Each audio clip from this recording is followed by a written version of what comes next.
तेलारा येथे 20 दिवसांपासून नाफेड केंद्रावर 250 शेतकऱ्यांची वाहने उभी आहे।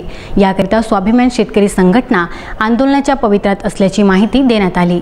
शासनाच्या नाफेड मार्फत शेतकऱ्यांच्या हरभरा खरेदीची प्रक्रिया तेलारा खरेदी विक्री संघाच्या माध्यमातून सुरू केली होती। शेतकऱ्यांना विक्री केंद्रावर माल घेऊन येण्यासाठी संदेशही पाठविण्यात आला होता, परंतु संचालकांच्या अंतर्गत वादामुळे ही खरेदी बंद पडली। गत 20 दिवसापासून 250 शेतकऱ्यांचा हजारो क्विंटल हरभरा वाहनांमध्ये पडून आहे। पावसामुळे हरभरा भिजला असून शेतकऱ्यांच्या मालाचे नुकसान होत आहे। शेतकरी मोजणीच्या प्रतीक्षेत आहेत। शेतकऱ्यांच्या शेतमालाला भाव मिळावा यासाठी शासनाने नाफेडचे खरेदी केंद्र सुरू केले। त्याला कृषी उत्पन्न बाजार समितीच्या आवारात नाफेडने खरेदी विक्री सहकारी संस्थेला सब एजंट म्हणून नियुक्त केले। शेतकऱ्यांनी नाफेड केंद्रावर हरभरा तूर विक्रीसाठी आणावी यासाठी खरेदी विक्री संघाने नोंदणी केलेल्या शेतकऱ्यांना मोबाईलद्वारे संदेश पाठविले। खरे त्यानुसार शेकडो शेतकरी केंद्रावर भाड्याच्या वाहनाने ट्रॅक्टर ट्रॉलीद्वारे शेतमाल घेऊन मोजणीसाठी हजर झाले, परंतु खरेदी विक्री संघाच्या संचालकांमध्ये अंतर्गत वादामुळे 20 दिवसापासून खरेदी बंद पडली।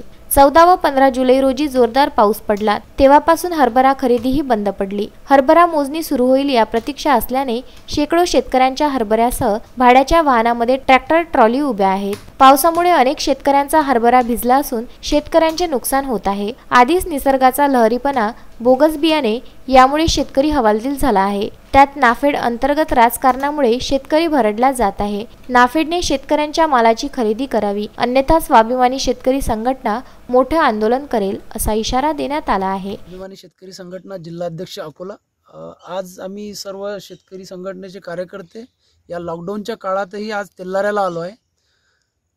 इथं जे नाफेडचे खरेदी केंद्र आहे, इथं गेल्या 9 तारखेपासून जवळपास 250 ते 300 वाहनं जे आहेत ते शेतकऱ्यांचे पाण्यात भिजत पडले आहेत।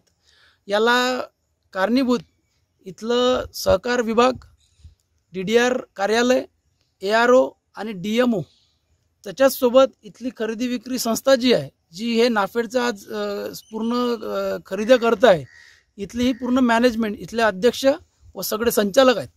कारण की यांच्या भोंगळ कारभारामुळे व यांच्या इंटरनल वादामुळे आज 250 ते 300 शेतकऱ्यांच्या गेल्या 9 दिवसापासून वाहनं बिना मोजणीचे इथं उभे आहेत आणि शेतकऱ्याचे भर पावसाळ्यात इथं एवढ्या गारा पाण्यात ही वाहनं लावारीच उभे आहेत। याला कारण असे की इथल्या भोंगळ कारभारामुळे यांनी मोजले नाही आणि शेतकऱ्यांचे 9 दिवसापासून दररोज त्यांना खुट्या लागत आहेत। जवळपास 250 वाहनांना 1000 रुपयाने 2.5 लाख रुपये दररोजचे शेतकऱ्याचे, आणि त्याला जो आज पेरणीच्या काळात भर पावसात त्याला पैशाची आवश्यकता असताना जहर खाण्याची पाळी या सगळ्या प्रशासनाच्या कामामुळे होत आहे। आज आम्ही स्वाभिमानी शेतकरी संघटनेच्या वतीने यांच्या कार्यालयात गेलो, कलेक्टर, DDR यांच्या सगळ्यांशी बोललो। या बोलण्यातून एकच अर्थ निघते की कुठल्याही प्रशासकीय अधिकाऱ्याचा कोणावरही दबाव नाही आहे।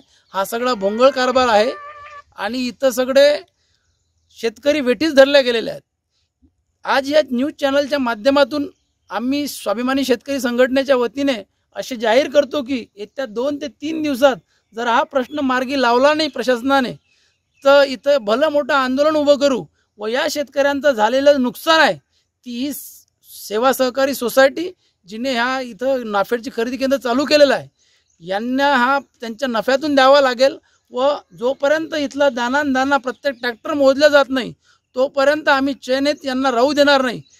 व शासनाकडे एकच मागणी आहे की DMOला बरखास्त करावं, AROला बरखास्त करावं, त्याला सस्पेंड करावं आणि इथली जी सेवा सहकारी सोसायटी आहे यांना दंड ठोकून या शेतकऱ्यांना लागलेलं भाडं वसूल करावं, पूर्ण मोजून द्यावं आणि यांच्यावर गुन्हे दाखल करावं। ही सेवा सहकारी सोसायटी बरखास्त करा। Bureau report, Vidarbha news, तेलारा।